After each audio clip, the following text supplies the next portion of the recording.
Bonjour. Bonjour. Donc, bienvenue à vous, parents, pour cette session. Donc, comment aider, hein, comment soutenir votre ado un peu plus grand que la séance qu'on a eue il y a quelques semaines sur les collégiens. Une session donc pour les lycéens cette fois-ci.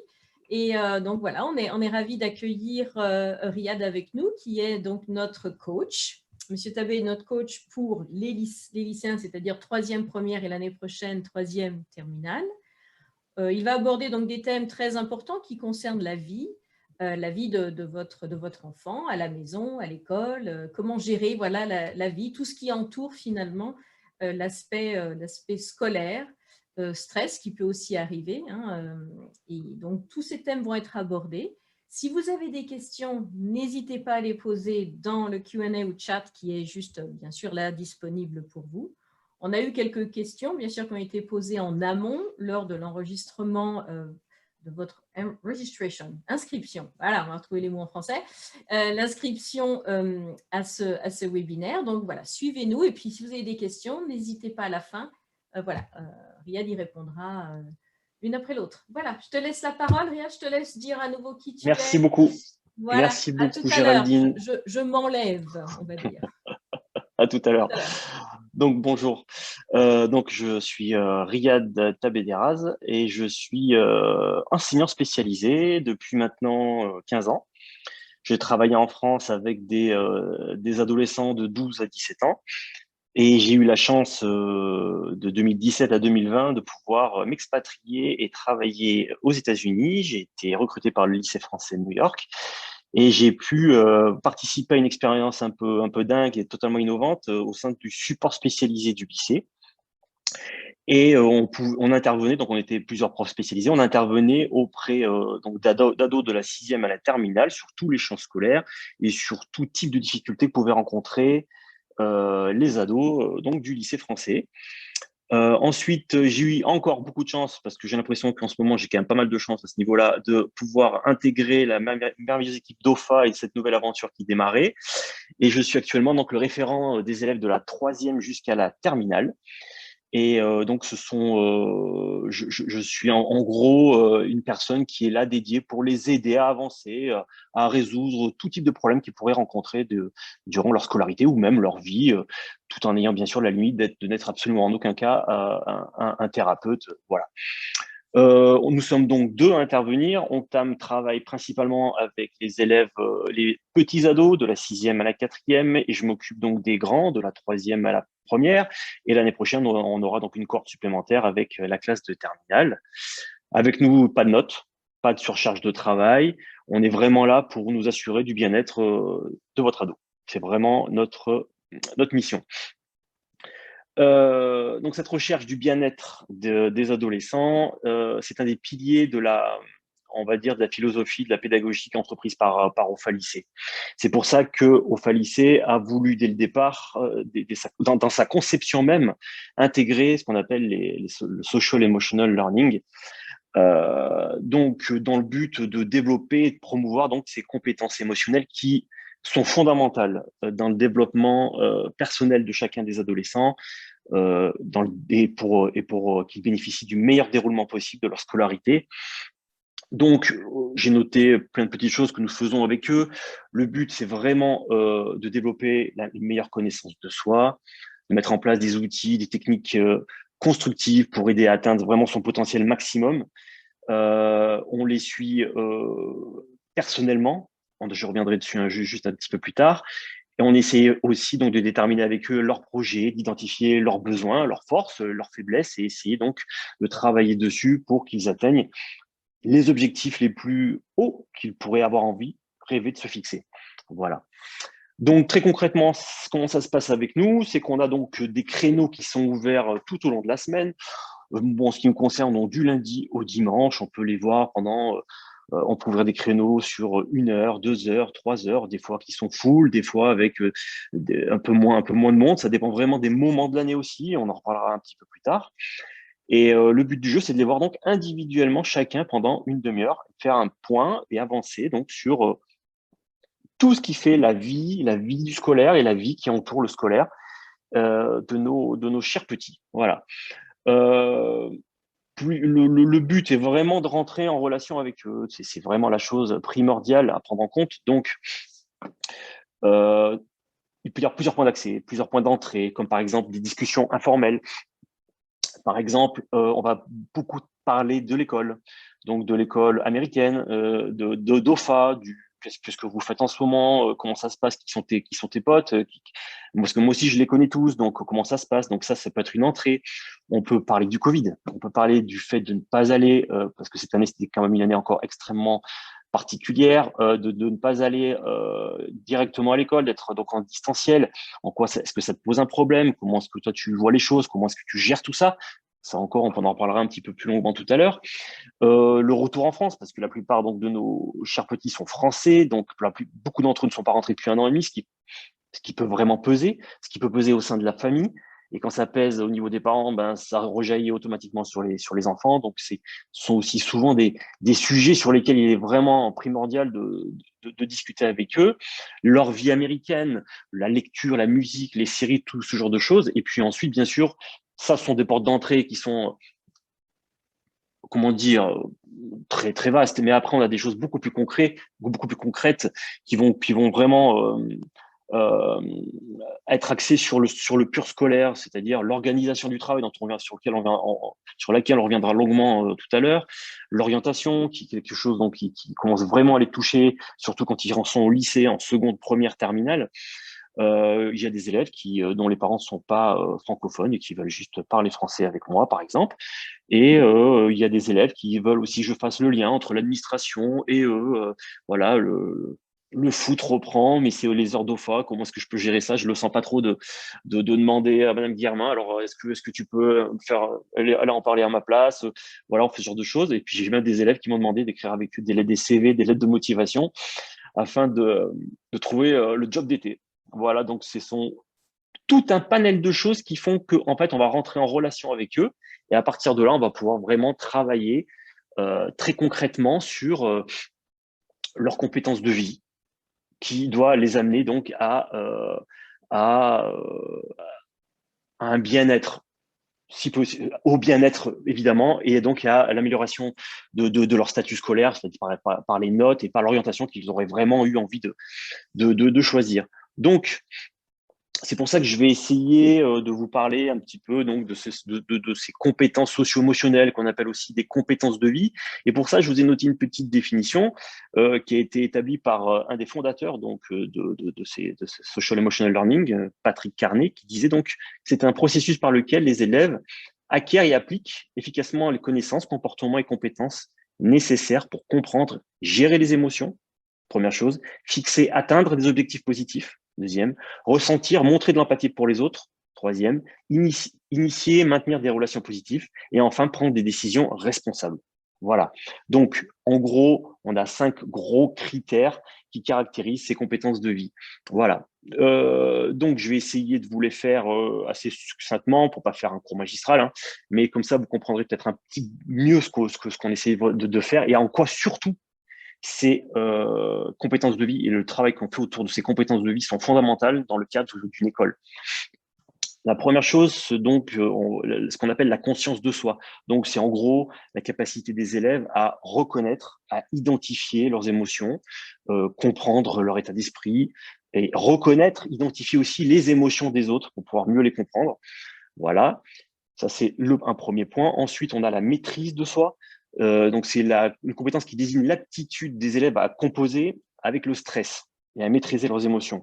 Donc, tout ce qui concerne le stress, j'y reviendrai aussi beaucoup plus longuement parce que c'est une question qui était récurrente et j'y reviendrai un peu beaucoup plus longuement tout à l'heure.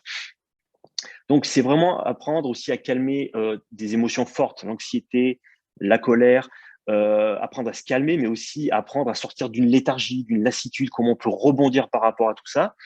Et donc, ces capacités à savoir se maîtriser, à, à, à, vont permettre aux élèves donc d'avoir un sentiment d'efficacité personnelle qui va augmenter et donc de se sentir mieux. Ensuite, on a ce qu'on appelle la conscience sociale, qui serait donc le troisième point. Donc, les élèves apprennent à s'adapter à l'humeur d'un groupe, à s'intégrer dans un groupe, à comprendre les sentiments des uns et des autres, à ressentir les choses. Voilà, et ce qui fait qu'ils vont d'autant plus facilement s'adapter socialement. Ensuite, on aura les relations interpersonnelles. Donc, c'est la capacité à établir et à entretenir des amitiés qui soient saines, à résoudre des conflits, à communiquer, surtout. Voilà. Et enfin, quelque chose qui est quand même relativement important, surtout quand on arrive dans des classes où l'orientation devient fondamentale, c'est la prise de décision. C'est-à-dire, qu'est-ce qui fait que, quels sont les paramètres que je dois prendre en compte pour pouvoir prendre une décision la plus juste possible par rapport à mes ambitions, par rapport à mes capacités, par rapport à ce que je veux faire, à ce que je peux faire, à mon environnement. Voilà. Et toutes ces compétences dont on vient de parler, là, ces 5 piliers, sont des compétences de vie qui doivent permettre à l'adolescent de se sentir mieux et d'aborder de manière optimale toute la partie purement scolaire. Voilà. Donc, on peut parler de plusieurs styles de stratégies d'apprentissage socio-émotionnel. Donc, on est vraiment dans le cadre d'une école. Donc, je vais vraiment essayer de trouver à chaque fois de mettre en relation l'école et l'acquisition de ces compétences socio-émotionnelles. Je pense qu'une des choses les plus importantes et que tout professeur, tout enseignant, mais aussi tout parent doit ne jamais oublier, c'est la place de l'erreur. Il est nécessaire, me semble-t-il, d'autoriser l'échec, d'autoriser l'erreur. C'est par l'erreur que l'ado, l'enfant, mais l'ado, parce qu'on parle quand même de plus grands ados, de plus grands enfants aussi, d'ados, c'est par l'erreur qu'on apprend. Donc, l'expérience est un facteur fondamental pour tout type d'apprentissage. Donc, un enfant qui va tomber va apprendre à se relever, il va faire des erreurs pour découvrir la bonne manière de faire. Voilà. Donc, apprendre, c'est comprendre pourquoi on se trompe. Voilà. C'est seulement quand l'erreur est acceptée des deux côtés, par l'enfant et par l'adulte, que tout devient possible. C'est pour ça qu'il est absolument nécessaire en tant qu'adulte de comprendre que l'erreur est quelque chose de totalement normal et même, j'ai envie de dire, d'indispensable. Donc, vous, en tant que parent, je pense qu'il est vraiment très important de dédramatiser totalement l'erreur, de faire comprendre que l'erreur, ça fait partie du processus d'apprentissage. C'est vraiment quelque chose qui fait partie du truc. On fait des erreurs et c'est grâce à cette erreur-là que je vais apprendre. C'est ce qui va permettre de casser la coquille et qu'un enfant va se permettre de rêver, va se permettre de créer, va se permettre d'inventer. Voilà, il ne va pas se mettre des barrières régulières parce que quand on nous dit tout le temps, non mais là ça c'est faux, mais là c'est faux, mais pourquoi tu t'es trompé, alors tu as encore fait plein d'erreurs.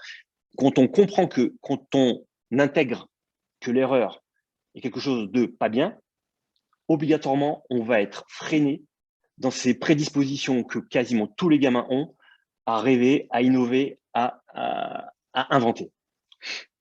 Donc, ce qui est très intéressant là, c'est d'identifier les connaissances sur lesquelles on va s'appuyer le raisonnement de l'enfant et en déterminer donc les origines possibles. Donc, je pense vraiment, c'est quelque chose sur lequel j'insiste beaucoup. J'ai pu aussi participer à beaucoup de formations d'adultes enseignants et c'est vraiment quelque chose que je mettais tout le temps en avant. C'est la première chose que j'ai pu dire en réunion de parents quand j'étais donc à New York aussi.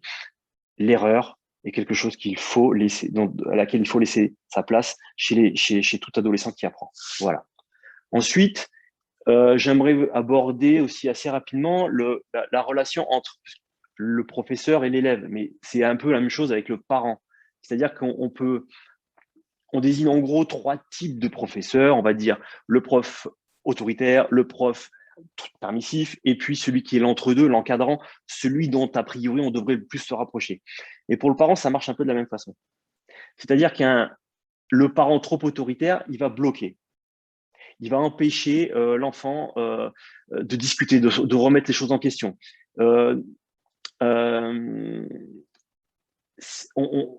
Les impulsions, comment dire, l'enseignement autoritaire va nuire à la motivation, va nuire à l'estime de soi, voilà, et au sentiment d'efficacité des élèves.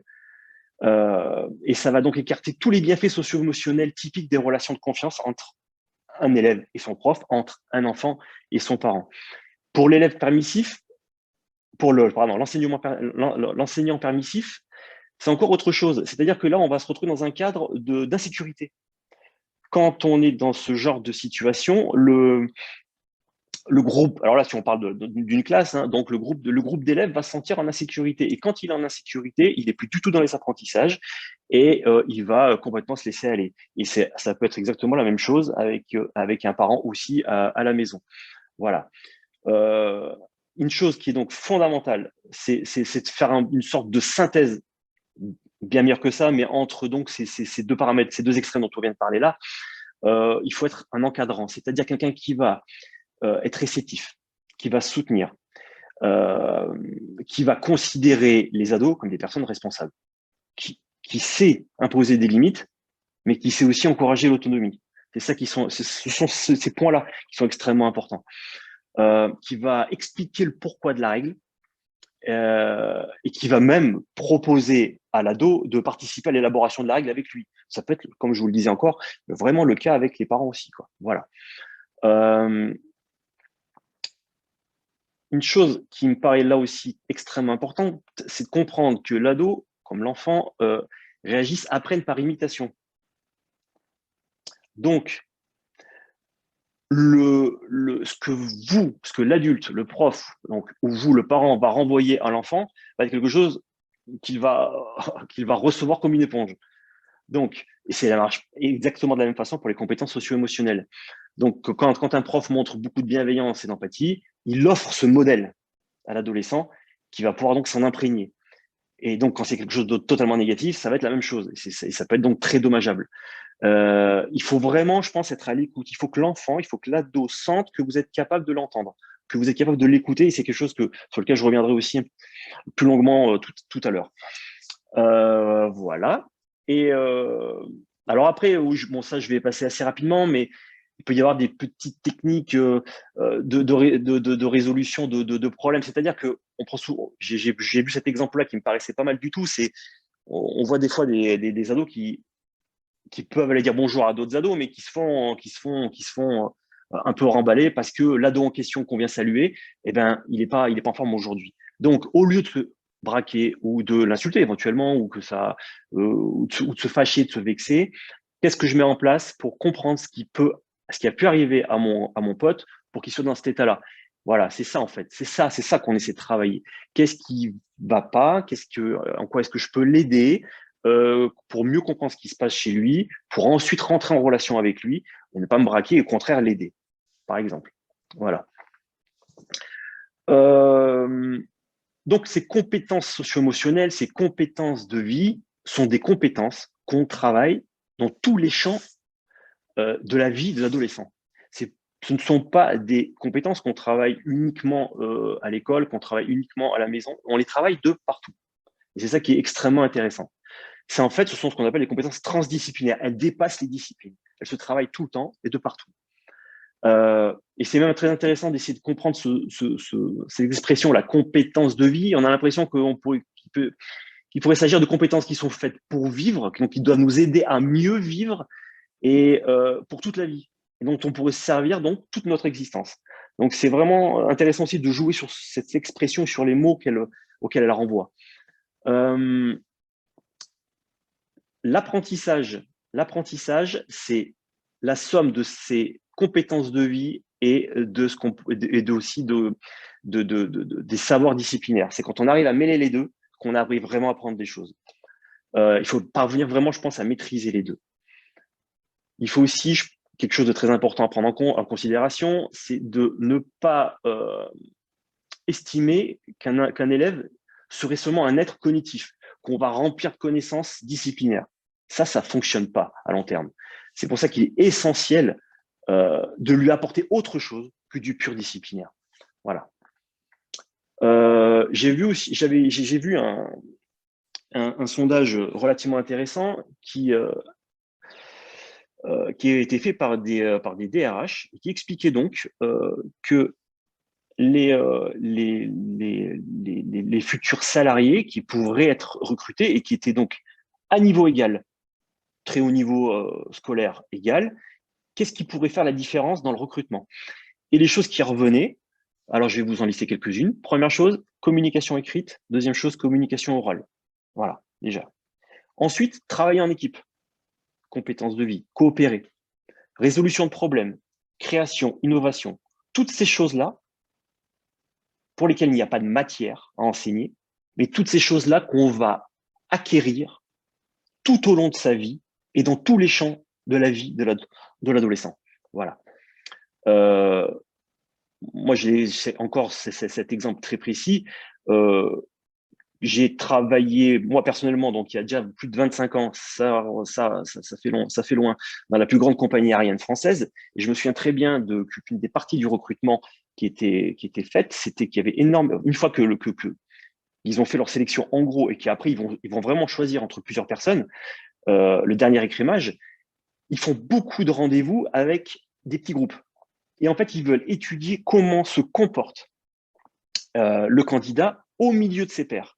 Et quand j'ai passé les sélections pour entrer au lycée français de New York, c'était exactement la même chose. Ils nous ont mis par groupe, ils ont regardé comment fonctionnaient les personnes. C'est-à-dire qu'ils sont peut-être prêts à ne pas prendre le meilleur, le plus doué, mais ils vont prendre celui qui va réussir à s'intégrer dans un groupe, celui qui va apporter ses idées, mais celui qui va être capable d'écouter l'autre, qui va savoir se mettre en retrait, mais qui va aussi savoir prendre la parole quand il le faut. Et ça sont des compétences qu'on ne travaille pas assez à l'école. Et c'est ça aussi que nous, avec OFA, on a envie d'apporter. Donc, une fois que je vous ai fait donc ce tableau, j'espère pas trop pénible, mais assez synthétique au niveau, on va dire, théorique, j'aimerais revenir sur les grands thèmes qui intéressent nos ados, et en l'occurrence le premier d'entre eux qui était les questions concernant le stress. Donc, les grandes sources de stress, on en connaît beaucoup, mais les ados sont de plus en plus stressés, ça c'est une certitude. Et j'en ai listé beaucoup de ces stress. Alors, une première catégorie qu'on pourrait voir, ce sont les petits stress du quotidien. Par exemple, les expressions qu'on a tous entendues et qu'on prononce peut-être encore beaucoup tous. Dépêche-toi, on va être en retard à l'école. Dépêche-toi de faire ci, dépêche-toi de faire ça, mange. Donc, toutes ces injonctions-là, ces ordres qu'on donne et qui mettent la pression. Ces situations-là sont évidemment prises isolément absolument pas dramatiques, mais c'est la répétition qui va créer une sorte de stress dans la famille, par exemple. Là, je me pose vraiment dans la famille, hein, un stress dans la famille. Voilà. Et ça peut être mal vécu par certains ados. Pardon, par certains ados. Un autre style, un autre épisode de stress, c'est ce qu'on peut rappeler la notion de performance omniprésente. Donc, c'est on s'épuise en milieu scolaire car le niveau d'exigence des adultes est de plus en plus élevé. Et par effet boule de neige, les exigences des jeunes sur eux-mêmes deviennent inatteignables. Et ça peut être une vraie cause de stress, d'angoisse, mais encore beaucoup plus profonde que celle dont on parlait juste précédemment. Il peut y avoir aussi des problèmes familiaux. Donc, tout problème de séparation, de chômage, de maladie, s'il y a des disputes à la maison, ce genre de choses, les problèmes des adultes qui peuvent rejaillir sur donc la santé, sur le stress de nos ados. Ça peut être aussi donc la relation, la comparaison avec les autres. Alors celle-là, elle est évidemment inévitable. Tous les ados passent par là. Tous les ados se comparent les uns avec les autres. Est-ce que je suis normal? Est-ce que je suis accepté dans ce groupe-là? Est-ce que je suis comme les autres? Pourquoi je suis plus mauvais que lui? Pourquoi est-ce que celui-là ou celle-ci a de meilleures notes que moi? Et on peut rajouter donc une nouvelle dimension aux générations actuelles avec les réseaux sociaux qui sont là encore une fois une source de comparaison qui peut être dramatique. Donc, ça, ce sont des choses aussi sur lesquelles il faut toujours avoir un œil. Ne jamais perdre de vue que maintenant, à l'intérieur même de la maison, quand on croit que notre ado est protégé parce qu'il est au sein du cocon familial, il est quand même vulnérable parce qu'il y a cet appareil qui est très souvent branché et des fois très mal utilisé. Voilà. Une autre source de stress, c'est ce qu'on pourrait appeler c'est ce qu'on appelle la rumination mentale. C'est-à-dire que les ados, ils se font des films, ils se racontent des choses, ils se montent la tête, ils se génèrent des stress que des situations des fois très basiques au départ vont faire exploser. Ça va prendre des proportions incroyables, alors qu'il suffirait juste qu'ils puissent exprimer quelque chose, qu'ils puissent faire dégonfler la cocotte, là, qui puisse faire enlever la vapeur, la pression et que tout aille bien. Mais ce qui est très fin, ce qui est très compliqué à déceler, c'est ce moment-là où le jeune va pouvoir s'exprimer, va pouvoir enfin dire ce qu'il a à dire. Il a des choses à dire. Ils ont tous des choses à dire, mais ils n'arrivent pas à le sortir, ils n'arrivent pas à le dire. Et c'est là qu'il faut trouver le moment où il y a un contexte, il y a un moment, il y a une façon de faire, une façon d'être à l'écoute, une façon de ne pas mettre la pression, une façon de ne pas insister trop et sentir ce moment-là où il va dire ce qu'il a à dire et que ça va, c'est ce qui va lui permettre d'ouvrir les vannes et de parler. Et ça peut être évidemment, ça va déstresser tout le monde, lui le premier. Donc la prise de parole est quelque chose de fondamental. C'est pour ça que j'ai vraiment cette idée dans la tête qui me semble, moi, fondamentale, c'est la mise en mots des choses. Dès que je peux leur dire à tous mes ados, tout ce que je suis, tout ce que je vois tout le temps, mets en mots, dis. Parce qu'avec moi, ils vont parler beaucoup plus facilement parce que je suis quelqu'un de totalement extérieur, je suis pas la famille, je suis même pas leur prof, donc c'est plus facile. Mais cette idée de quand tu as un truc qui va pas, mets-le en mots, oralise la chose. Et tout de suite, ça peut déjà commencer à ouvrir une brèche. Ça ne peut pas obligatoirement régler des problèmes graves, ça c'est une certitude, mais ça peut déjà ouvrir la brèche. Donc ensuite, on se rend compte donc évidemment que l'école, c'est quelque chose qui stresse tout le monde. C'est une évidence parce que l'école, c'est le lieu dans lequel l'enfant de 3 ans jusqu'à la fin de sa scolarité, qui peut être terminée autour de 25 ans, il va passer tout son temps. Donc, c'est l'endroit qui va susciter le stress la plupart du temps. Donc, c'est l'endroit sur lequel il faut toujours avoir un œil pour pouvoir accompagner au mieux son ado. Et puis, alors sur le dernier cas, je passe très rapidement, mais effectivement, on a des prédispositions génétiques. Et effectivement, on a des ados qui vont être relativement cool, qui sont peu stressés, des ados qui vont être relativement anxieux. Voilà, c'est comme ça.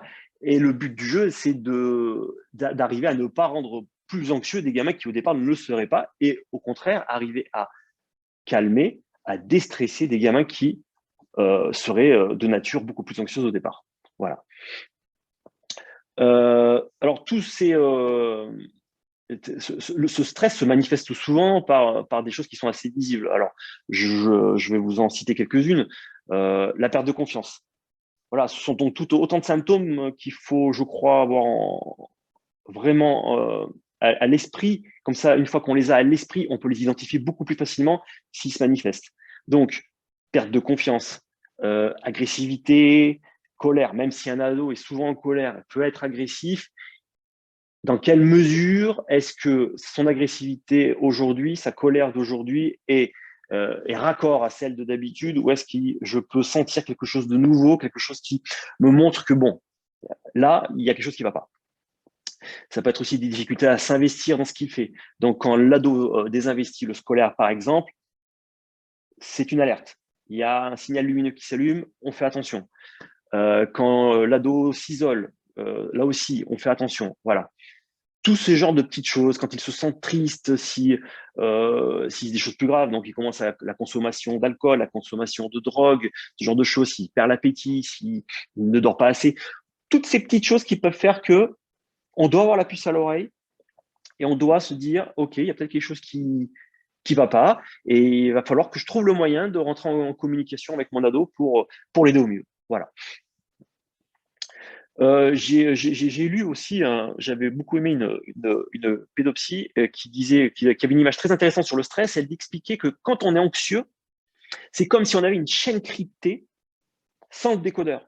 Donc, l'adolescent anxieux a son stress qui l'empêche de décrypter les informations qu'il a dans la tête. Ça l'embrouille, il n'arrive pas à restituer. Et c'est exactement ça qu'il faut arriver à faire, c'est-à-dire enlever ce stress qui ronge le cerveau de cet adolescent. Voilà. Donc, quelques petites choses qu'on peut utiliser, par exemple, essayez toujours d'être honnête, d'être franc avec notre ado, donner l'information juste s'il pose une question, éviter de minimiser, surtout, je pense, éviter aussi les grands discours moralisateurs. C'est lui plus que vous qui doit essayer de parler. C'est lui qui doit être le premier, qui doit être celui qui parle. C'est nous, les adultes, qui devons être ceux qui sont à l'écoute. Ensuite, un truc aussi qui me paraît important, ne pas trop les surprotéger, les laisser vivre, montrer en fait que la présence est là, sans les surprotéger. Je vous ferai l'analogie encore une fois avec la salle de classe.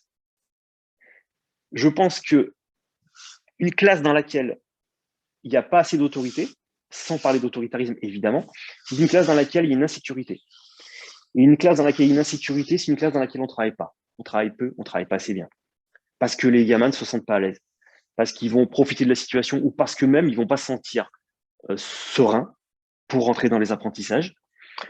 Et donc, c'est pour ça que je pense qu'il est vraiment très important de ne pas les surprotéger, mais d'être montré qu'on est là, sans être trop présent quand même, mais montrer qu'on est là. Ils savent qu'on est là, ils savent qu'il y a une structure, qu'il y a un cadre, et ils vont pouvoir, dans ce cadre, s'épanouir. Une chose aussi qui me paraît importante, c'est d'éviter de ridiculiser les inquiétudes et les peurs. On n'a pas tous les mêmes inquiétudes, on n'a pas tous les mêmes peurs, on n'a pas le même vécu. Donc quelque chose qui pour vous peut paraître totalement ridicule, pourrait paraître pour un ado vraiment quelque chose d'insurmontable. Et le prendre à la dérision pourrait être donc la pire des solutions. Donc toujours prendre du recul, se dire, ce n'est pas de moi dont on parle, c'est lui qui me parle, c'est lui qui me dit quelque chose. Donc c'est moi maintenant qui dois mettre à sa hauteur, et essayer de comprendre maintenant pourquoi il y a ces craintes.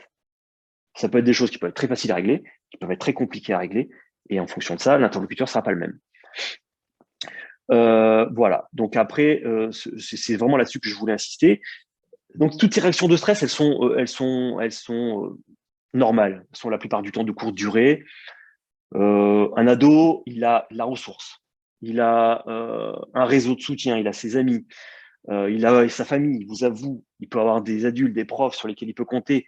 Donc la plupart du temps, l'équilibre revient assez facilement. Voilà. Maintenant, il est nécessaire d'aller chercher de l'aide quand la situation devient inextricable et qu'on n'a pas soi-même les outils pour aider un gamin dont on voit qu'il est en train de s'enfoncer et qu'on sait qu'on n'y arrivera pas seul. Voilà. J'aimerais, toujours sur le stress, terminer par peut-être quelque chose assez simple, mais en même temps qui résume un petit peu le truc. C'est, on pourrait considérer en fait deux grandes parties de stress. On va dire un bon stress, un mauvais stress. Ce bon stress qui va permettre de stimuler, qui va nous permettre de donner le meilleur de nous-mêmes, et un mauvais stress qui va totalement nous inhiber, nous empêcher de faire quoi que ce soit. Je pourrais prendre deux exemples extrêmement simples. Un exemple scolaire, un exemple de sport. L'exemple scolaire, il y a un examen qui arrive. Le bon stress va permettre à l'élève de donner le meilleur de lui-même, de faire la meilleure copie possible. Le mauvais stress va l'inhiber totalement, l'empêcher de réfléchir, le stresser, il va rien produire d'intéressant. Compétition de sport, le mauvais stress, le gamin va perdre totalement ses moyens, il va être incapable de faire quoi que ce soit. Le super stress, il va faire le meilleur match de sa vie, par exemple. Donc c'est toujours ce genre ces petits points-là sur lesquels on peut travailler aussi très facilement avec eux quand tout va bien.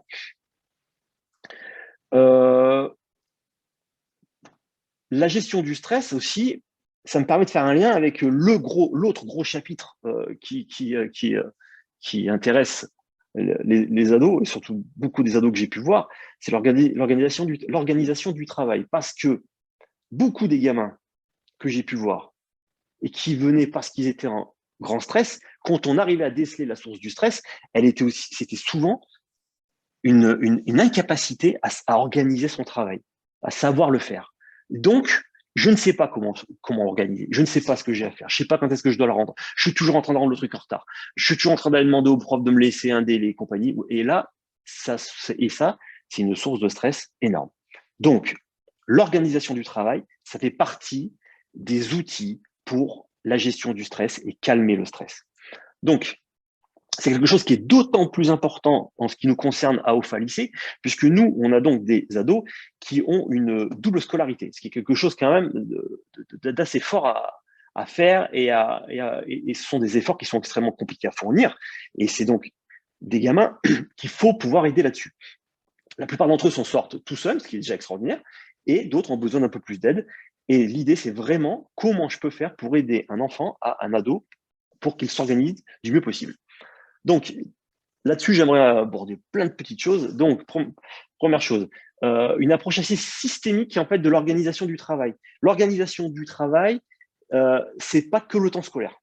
Déjà, mettre dans la tête que l'organisation du travail, c'est le travail scolaire, mais c'est aussi le travail à la maison, c'est aussi entre guillemets, j'ai envie de dire, mais le travail avec mes potes, comment je vis ma vie de loisir, comment je fais pour, quand est-ce que je vais m'entraîner, quand est-ce que j'ai le match. Tout ça, ça fait partie d'une organisation. Tout ça est à prendre en compte quand on veut s'organiser. Donc après, si on veut rentrer un peu plus en détail dans l'organisation du travail scolaire, euh, on peut se dire à la maison, mais aussi que fait l'ado en classe? Parce qu'il y a plusieurs paramètres. Il y a l'ado à la maison, quand il fait son travail à la maison, il y a l'ado quand il est en classe, et puis j'ai aussi l'ado en Zoom. Parce que ça, c'est aussi un paramètre qui est totalement nouveau, mais qui vient d'apparaître depuis un an, et d'autant plus avec nous, avec OFA. Parce qu'on a nos étudiants qui sont sur Zoom, en distanciel. Et là, on a tous les cas de figure possibles. C'est-à-dire que on se rend compte que les ados qui réussissent le mieux ne sont pas forcément les plus géniaux, ce sont ceux qui ont compris que l'essentiel se produisait en cours, pendant l'heure de cours. L'élève qui va être ultra concentré en cours, qui va prendre des notes, qui va saisir l'essentiel de ce qui a été dit pendant l'heure de cours, cet élève-là aura beaucoup moins de travail à faire, il aura fait l'essentiel en classe. Alors qu'un autre tout aussi intelligent que lui, mais qui est incapable de se concentrer en classe, qui n'y arrive pas, qui n'est pas intéressé et qui dit je le ferai ce soir, il perd un temps dingue. Déjà, ça, c'est une différence fondamentale. Ensuite, il y a l'élève à la maison. Comment ça se passe à la maison? Comment est-ce que tu travailles à la maison? On y revient un petit peu plus tard. Puis ensuite, on a le Zoom. Moi, il m'est arrivé de voir des élèves qui allumaient le Zoom, ils venaient de se réveiller. J'étais dans une chambre qui était plongée dans la pénombre, d'autres qui m'attendaient sur leur lit, d'autres qui éteignent la caméra, d'autres qui éteignent le micro. Donc, chacun fait un peu comme il veut. Il y a il faut montrer quand même il y a un investissement à fournir. Il y a des postures scolaires qu'il faut respecter. Il y a un cadre. Le cadre, c'est quand même quelque chose d'assez fondamental. Voilà. Alors, moi, il me semble qu'une condition préalable nécessaire à un travail efficace et serein, c'est déjà de déterminer un environnement de travail propice à la réalisation de tâches scolaires efficaces. Voilà, déjà, pour commencer. Donc, c'est-à-dire définir un lieu dans lequel l'ado se sente bien pour travailler. Ça me paraît essentiel. Donc, déjà, lui poser la question. Tu as le droit de se sentir bien dans la cuisine. Tu as besoin d'avoir du mouvement. Toi, le mouvement, tu te sens bien, tu es dans ta bulle, mais tu aimes bien que ça brasse autour de toi, que les parents, frères et sœurs qui puissent passer, même s'il n'y a pas trop de bruit, ça va, tu y arrives. Très bien. C'est pas grave si c'est pas dans ta chambre. Un autre, son frère, sa sœur va préférer être dans sa chambre, être tranquille, dans le silence. Super. Chacun doit réfléchir à l'endroit, le moment, comment toi tu te sens le mieux pour travailler. Ça me semble quelque chose de super important. Un bureau bien rangé. Mais un bureau bien rangé, c'est un bureau bien rangé même dans la classe. Même quand l'élève est à l'école, son bureau doit être bien rangé. Un élève qui mettrait 4 classeurs, qui ne trouve pas le cours précédent et qui donc va prendre une autre feuille simple, il dit c'est pas grave, je remettrai dans l'autre. On démarre mal. En tous les cas, on démarre mal. Il y a un cours, on est dans une discipline, j'ai mon classeur, je suis en cours d'histoire, je sors mon cahier ou mon classeur d'histoire. On était en train de terminer cette leçon-là, je suis sur l'avant-dernier chapitre, je ne prends pas une feuille simple sortie de nulle part, je vais à la suite de ce qui a été, ce sur quoi on s'est arrêté la fois précédente. Il y a une continuité, il y a une structuration de l'esprit qui se fait à ce moment-là aussi. Et cette structuration de l'esprit-là, c'est celle aussi qui va permettre encore plus les effets efficaces de la mémorisation pour plus tard quand il faudra retenir la leçon. Donc, toutes ces conditions-là de mise au travail me semblent ultra importantes. Et puis, alors oui, parce que ça, je me le suis noté dans un petit coin, évidemment, ce sont des moments où l'écran est à proscrire. Il n'y a pas d'écran à ce moment-là. C'est pas le moment où on peut se distraire. C'est un moment où on est vraiment focus sur ce qu'on a à faire, en l'occurrence son travail scolaire. Voilà. Ça me paraît, mais alors, ultra important.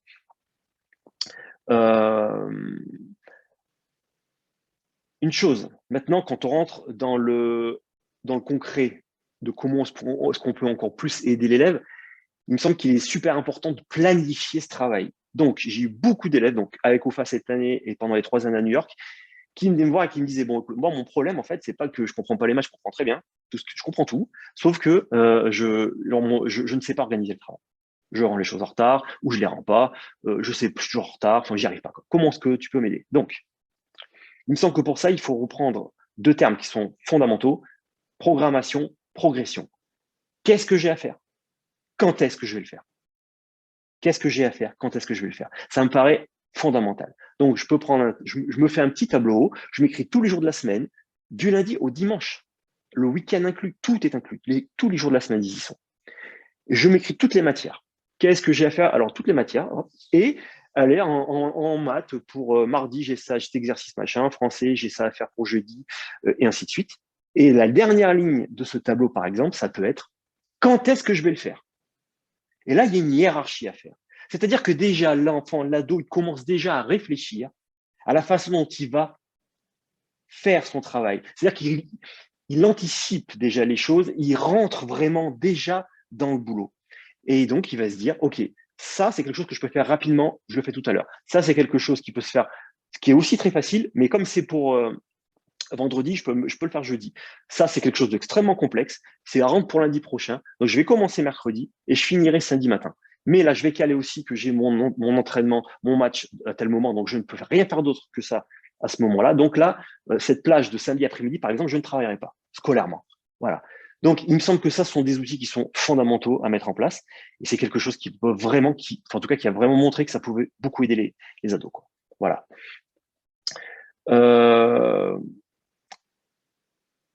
Et donc, j'ai eu aussi une question qui m'avait été posée à propos d'une ado qui travaille énormément, qui n'arrivait pas à s'arrêter de travailler, qui travaillait tout le temps et qui considérait que en fait s'arrêter c'était une sorte de petite mort et que si elle s'arrêtait, les résultats allaient chuter et que ce serait terminé. Et donc là, j'ai eu envie à ce moment-là de prendre encore une fois une image sportive parce que je pense que ça matche bien et je lui ai expliqué qu'en fait le repos faisait partie de l'entraînement et que des plages de repos, des plages de détente, des plages de distraction dans l'emploi du temps surchargé qu'ils ont tous, c'est quelque chose qui est fondamental à prendre en compte et qui est absolument indispensable à placer pour être le plus efficace possible dans les apprentissages scolaires. Voilà.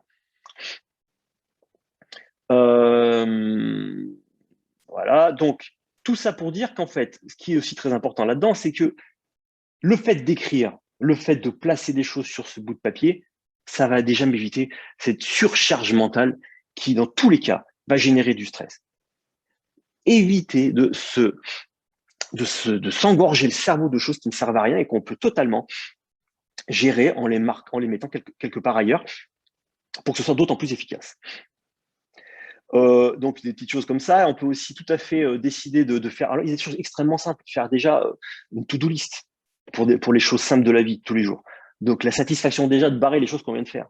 Ça peut être un engagement auprès d'un proche en lui disant, bon, bah, écoute, allez, je viens voir l'ado qui vient voir son père et qui dit, bon, allez, aujourd'hui, j'ai décidé que j'allais faire ça et bah, je te le dis. Le fait de te le dire m'engage quelque part. Et donc, ça, c'est une sorte de contrat tacite qui se crée entre le parent et l'ado et ça peut être super intéressant.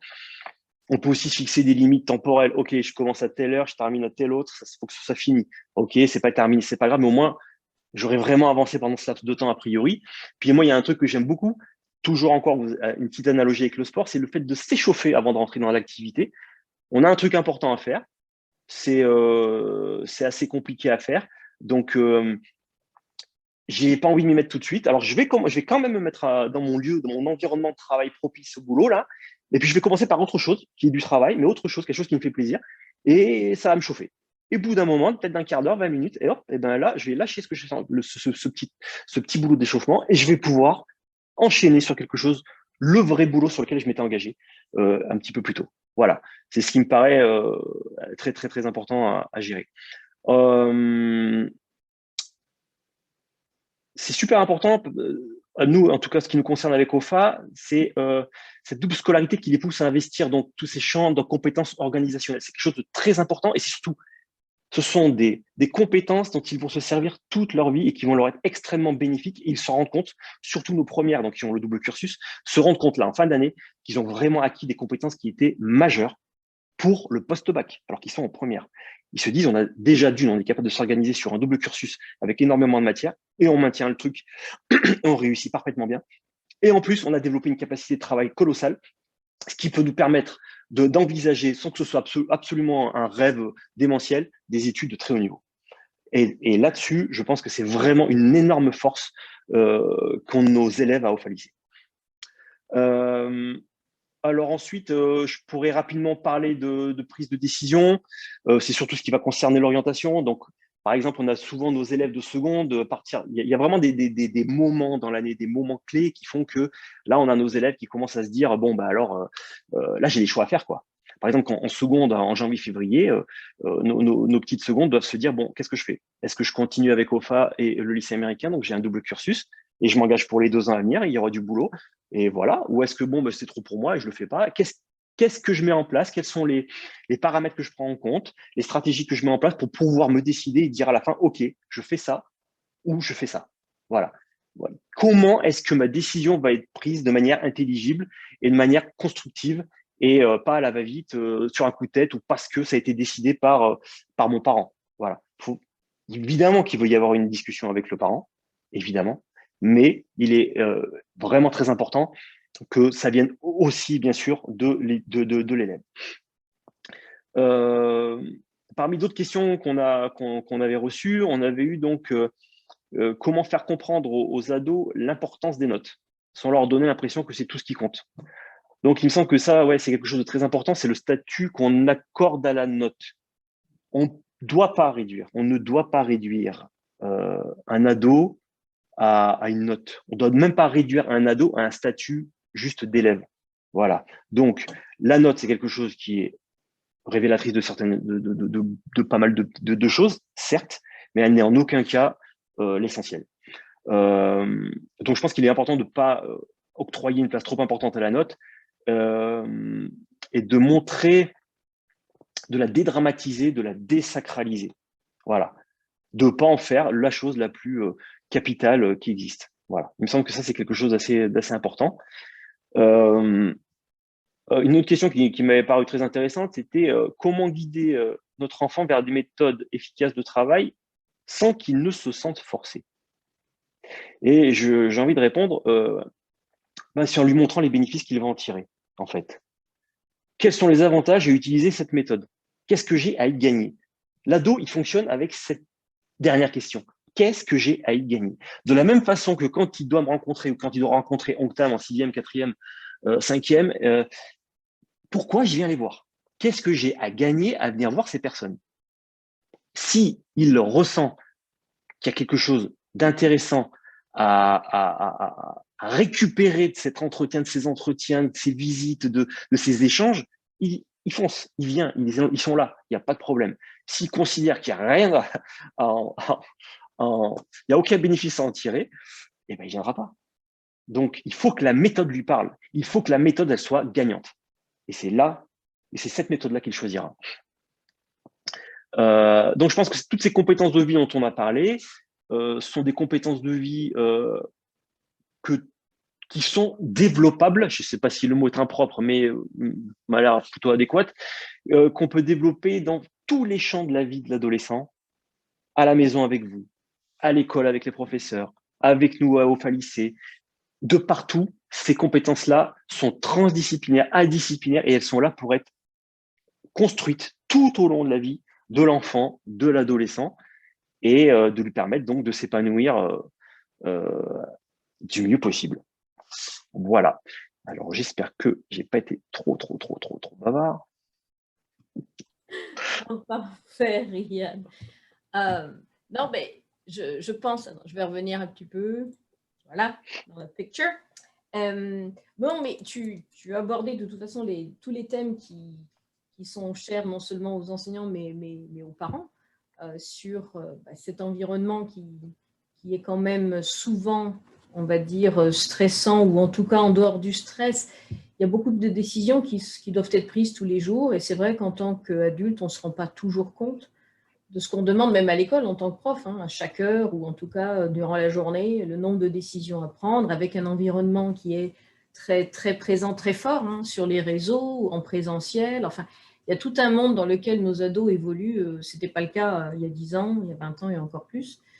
Donc, il y a des paramètres en tant que parent, c'est sûr, qui sont essentiels à mesurer. Je pense que tu as apporté des éléments de mesure dans ce que l'on dit, comment on le dit, c'est pas forcément le contenu, hein, mais c'est la forme que l'on met, qui est vraiment très importante parce qu'un ado, il va adorer d'un seul coup quelque chose où on ne pensait pas, mais parce que la manière dont on lui a exposé, il adhère, il est là.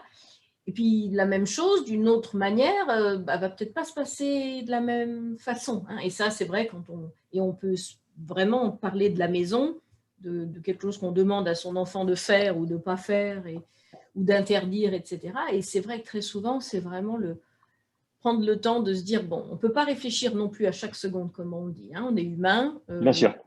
Voilà, on ne va pas être en contrôle nous-mêmes toujours de tout. Mais c'est vrai que dans le bien-être, hein, puisque le but, c'est ça, soutenir son ado, c'est aussi faire en sorte que son bien-être soit le plus présent possible toute la journée, une grande partie de la journée, comme pour nous, hein, faire attention à soi, faire attention aux autres.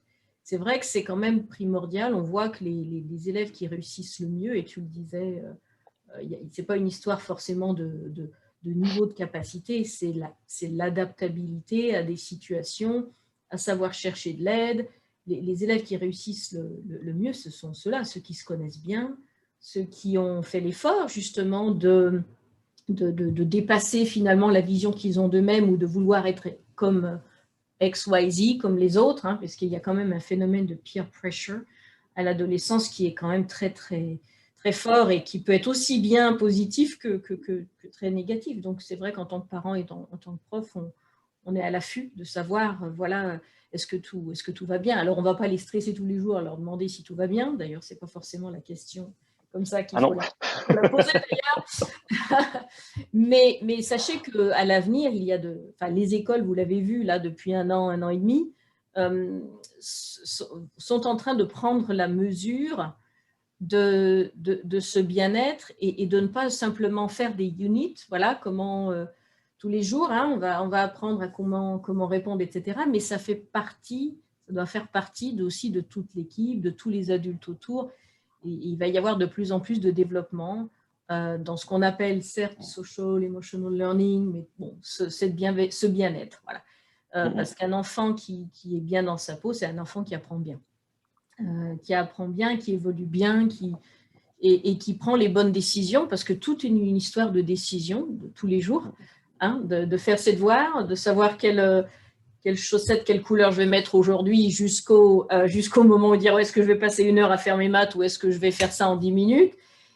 Tous les niveaux de decision making sont extrêmement présents. Et c'est ça qui revient quand même sans cesse dans les discussions aussi que tu peux avoir avec les élèves. À la fin, c'est it's a choice. Quel choix vont-ils faire? Et chaque choix va avoir une conséquence. Simplement, à l'adolescence, la conséquence du choix, elle n'est pas évidente du tout. Elle n'est pas évidente du tout. Ils n'ont pas encore toutes les capacités pour justement faire ces choix. Donc, voilà, des personnes comme toi, justement, aident ces élèves à accéder à cette maturité, cette capacité à analyser, l'environnement, le contexte et autres, et d'arriver à faire ses choix finalement. Hein. À la fin, soutenir son ado, c'est soutenir son enfant, son élève, son ado, eh bien, c'est l'aider à arriver à une autonomie. Hein. On est arrivé, là, on parle d'un groupe d'âge qui va de 14 à 18, 19 ans, on parle. Hein. C'est ça. Où les choix sont souvent dictés plus par l'émotionnel que par le rationnel. Donc nous, en tant qu'adultes, on a tendance à bien essayer de rationaliser avec nos expériences, comme tu disais, surtout ne pas avoir ces discours de morale. Enfin, ça veut dire qu'il ne faut pas en avoir du tout, mais ça dépend comment c'est placé. Et donc tout ça, voilà, comment donner corps. Donc on espère en tout cas, cette première année, on sait que nos élèves, tous ceux qui ont participé régulièrement au meeting, c'est un énorme plus.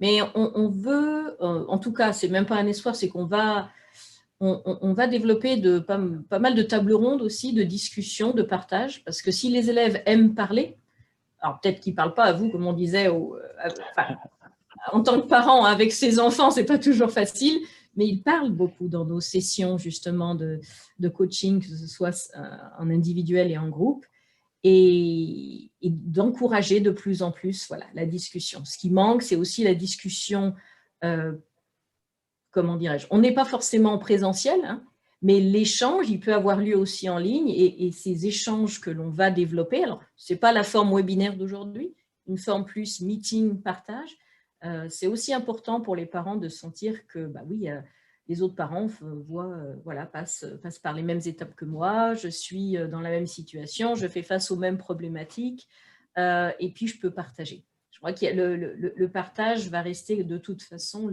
la meilleure manière d'apprendre, de communiquer, de grandir à n'importe quel âge. Donc voilà, vous aurez bien sûr des invitations à nous rejoindre dans différents types de sujets. Mais voilà, je vais te laisser peut-être, Riyad, le dernier mot, si tu veux parler un petit peu de comment voilà, finir l'année prochaine, bien sûr, avec les terminales. Mais voilà, un petit mot de conclusion, si tu veux. Moi, en tout cas, je vous remercie à tous. Avec Riyad, on vous remercie de votre... Merci beaucoup, oui. Et voilà, en tout cas, nous sommes très, très heureux et très fiers d'avoir Riyad et dans notre équipe qui apporte avec une expérience bilingue et aussi plus que bilingue, des enfants venant de différents horizons et qui ont des expériences qui ne sont pas monolingues et monoculturelles. Parce que ça, c'est une dimension aussi dans le développement de l'ado, les différentes cultures, les croisements, aussi bien des understanding que misunderstanding, peu importe, mais ça aussi, c'est très, très important de le prendre en compte comme tu le fais. Voilà. Et ce sont des petits expatriés pour 95% d'entre eux. Et effectivement, moi, je l'ai vécu. Alors, attention, je vais employer un grand mot mais faut parce que j'ai pas d'autres expressions. Dans ma chair entre guillemets, d'être tout seul à New York pendant 3 mois et demi l'an dernier, mais tout seul et sans famille, sans personne. Et je sais à quel point c'est peut être compliqué, alors que je suis quand même pas, je suis pas un ado. Et eux, je le ressens chez tous ceux qui ont de la famille en France. Pour tous, c'est très compliqué d'être parent, de ne pas être rentré pendant cette année et demie. Et là, il y a une espèce de joie, mais vraiment, mais il y a vraiment quelque chose de fort. Ils sont tous heureux, là, ils rentrent tous pour les vacances. Ils sont heureux de rentrer, de retrouver la France, leur famille, parce qu'ils voient aussi que c'est le pays de leurs parents. Que eux aussi ont subi cette situation. Et il y a quelque chose de fort. Donc, il y a vraiment tout un contexte très particulier de l'expatriation, du bilinguisme, de travailler dans une école américaine et en même temps d'être avec nous à OFA, d'être sur deux structures scolaires, les compétences sont pas totalement les mêmes, c'est pour ça que OFA leur apporte le complément, mais c'est passionnant. Voilà. Et tout. Et donc, je terminerai par ça. Les Nord-Américains, dans tous les cas, sont en avance sur ces compétences socio-émotionnelles. Ça démarre d'eux, les Canadiens, les Américains. Et moi, la première fois, je le faisais de manière empirique dans ma classe. Je le faisais de manière empirique, cette façon de faire. Mais il y avait pas je prenais pas de hauteur, j'ai pas de recul. J'étais incapable de dire vraiment ce que je faisais. C'est ça qui fait la différence, en fait. Et quand je suis arrivé à New York et qu'on m'a parlé de social emotional learning en maternelle, dans les classes de CP, de CE1, c'est quoi aujourd'hui comment tu te sens aujourd'hui? Ils avaient une grille avec des couleurs. Moi, je suis de telle couleur, je suis en colère. Pourquoi? Voilà, ça commence là, quoi. Voilà. Et je pense que c'est absolument indispensable. Et mon avis, et je termine vraiment, c'est que ça va venir en France. C'est déjà en train de venir en France. J'ai vu qu'il y avait des formations qui se faisaient dans les écoles de formation des maîtres là-dessus. Et moi, j'ai décidé dès cette année, parce que j'ai encore une classe, eh ben je place de manière maintenant cette fois-ci, mais totalement réfléchie, des compétences socio-émotionnelles dès que je peux. Mais cette fois-ci, c'est réfléchi. Avant, c'était de manière empirique, je faisais à l'instinct. Maintenant, c'est vraiment quelque chose, et c'est vraiment une matière transdisciplinaire qui va se développer, c'est une certitude. Donc voilà, c'est super. C'est vrai, on voit le développement peut-être depuis 3-4 ans, ça fait plus de 30 ans ici, mais oui, en France, donc voilà. À nouveau, un croisement de culture et de développement, parce que, encore une fois, dans le monde éducatif, on apprend bien quand on est bien dans sa peau. Voilà. C'est ça. Merci beaucoup à nouveau. On vous souhaite une belle fin de journée, où que vous soyez. Et puis, à très bientôt pour un autre rendez-vous. Palissé et voilà, du bien-être de nos enfants. Voilà. Merci beaucoup. Merci à tous. Au revoir. Au revoir.